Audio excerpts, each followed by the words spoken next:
How to remove the Temu checkout limit. Hey everyone, welcome back to the video. In today's tutorial, I'm going to be showing you guys how you can easily change your Temu's checkout minimum limit.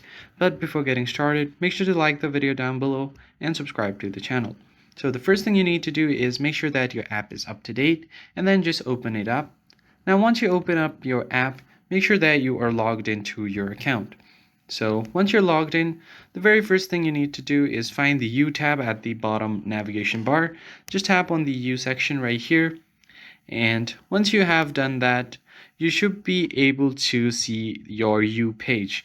And if you go ahead and tap on settings, you won't be able to see that option to change the minimum checkout limit. But what you need to do instead is tap on this little headphone icon right besides the gear icon. It will open up the support section. Now, from here, just navigate your way all the way to the bottom until you see Contact Us. So just tap on it, and here you'll just have to go ahead and chat with the Temu's bot. So what you're going to do here is type in remove checkout limit. And once you send this, just go ahead and send this first, and it will give you a response. As you can see here, it directly says that you're free to shop for the products you love without any shopping amount restrictions. So there is no any restrictions for me now.